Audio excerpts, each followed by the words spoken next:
Hello, everyone, and welcome to another Wednesday drawing session with me, Frank Cho. Today, we are going to draw X-Men's Kitty Pryde and her pet dragon, Lockheed. Now, Kitty Pryde is a fairly innocent character, so I want to draw something very innocent. Basically, I wanted to draw like a young woman playing with her pet. So I like to think of Lockheed, her small dragon, as a kind of like, almost like a cat-like animal. So, and I wanted to portray Kitty Pryde having fun with her pet dragon, essentially her cat. So I want to do like a very innocent pose. So when people play with their pets, they tend to get down to their level, on usually on their knees or hands and knees, and just to play with the animal. So that's where the image came from. I wanted her to be on her knees, playing with Lockheed like she would play with a cat or a dog. And so I thought a great shot would be on her knees in a profile where she's kind of reaching out, kind of like handling her pet dragon. It's almost like playing with a parakeet too.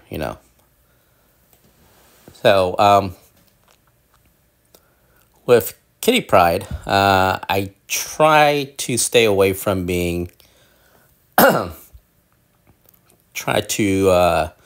stay away from portraying her as a kind of a sex bot, someone very sexy. Because she is a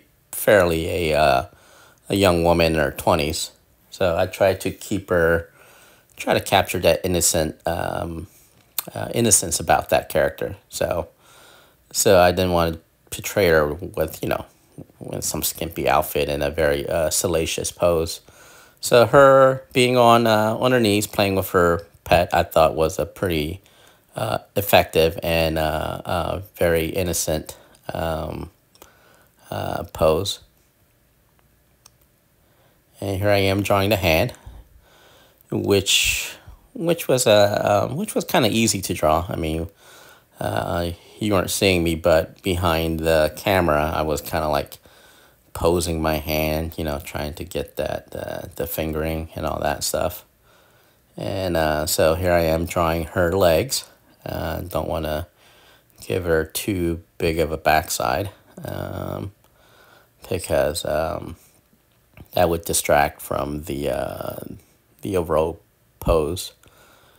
And here I am drawing the bent leg.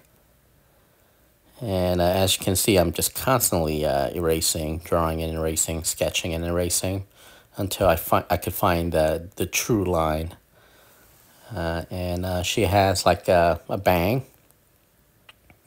which again, I mean, she's an innocent character, so I tried to make her as innocent as possible. Kind of give her like the girl next door look. So give her a fairly, like a cute little, almost Betty Page-ish kind of innocent, bangs. In her uniform. Gave her that classic X-Men uniform, which is that the black and yellow uniform that she first appeared in, that she's known for. So actually, a lot of my characters that I draw are from the 80s. Is a time period that I grew up and the prime time that I was collecting comics. So Kitty Pryde, this version of Kitty Pryde was during the early 80s when Paul Smith took over the X-Men art duties from Dave Cockrum, who took over from John Byrne. So my X-Men era was the Paul Smith era, and that's when Lockheed was introduced. Because I think Paul Smith is a big kind of a fantasy dragon kind of fan. So he created the character Lockheed, which is actually a really fun character. I mean, I love drawing dragons. I love drawing dinosaurs, and dragons are essentially, to me, flying dinosaurs. So when you're drawing the animal anatomy, they're very similar to human anatomy if you really pay attention. So they're not too far off. I mean, they have the same number of limbs, very similar musculature. It's just the proportion, but everything else is in a very generic, general way. Their musculature and the bone structure are very similar to the human anatomy. Excuse me. And here I am drawing the wings. So when I draw the wings, I kind of like to think of bat wings, because because those wings are essentially arms and hands. There I am drawing the little smoke. So again, I had a really fun time drawing the dragon. And here I am shading in the costume because Kitty Pryde is wearing her classic yellow and black costume. So I'm just kind of like penciling in, the shading in the black area in her X-Men buckle right there. And she's wearing her, her outer garment.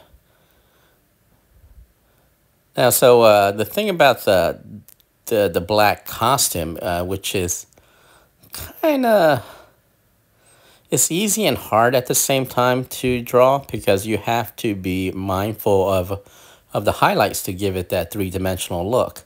So you just can't have like just plain black. It just kind of makes the whole thing look very flat and very kind of boring. So what I like to do is I like to shade it and give it highlights and the shadows and all that, even though it's a black costume, to give it that extra three-dimensional look. And here I am working on the hair.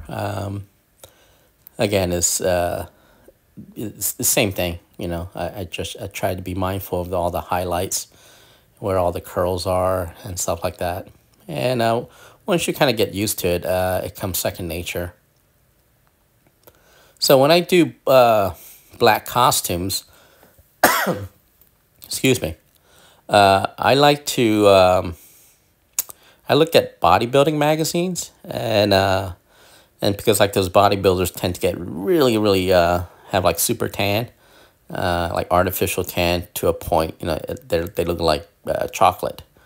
And so, and the bodybuilders, they tend to oil themselves up.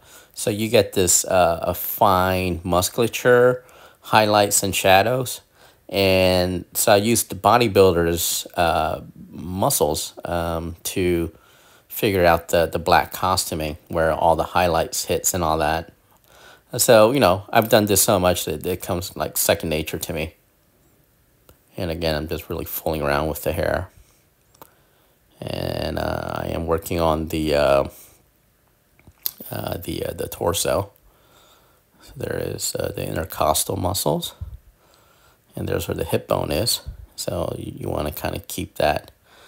That's what I'm doing. So when I'm shading, I'm not just shading. I'm just actually kind of like contouring it, following all the peaks and valleys of the muscles and where the muscle connect to the bones and all that. So again, I can't stress enough to really learn your anatomy. I mean, I learned my anatomy by copying anatomy books, these medical books, over and over again until I could figure out, all their muscle grouping came second nature to me. So it's funny because I can't really name them all the muscles, but I know where they are, and how they kind of like behave, and where they fall in the body, how they kind of how they, how they're grouped and all that. So yeah, I can't stress enough to, just if you really want to learn how to draw comics, you should really really study the human anatomy. So here I am just erasing the highlights in the hair. And here's a little trick. Once I gray everything out, I use the eraser to give it that, the highlights, and just give it that extra pop. So there it is. Kitty Pryde of the X-Men.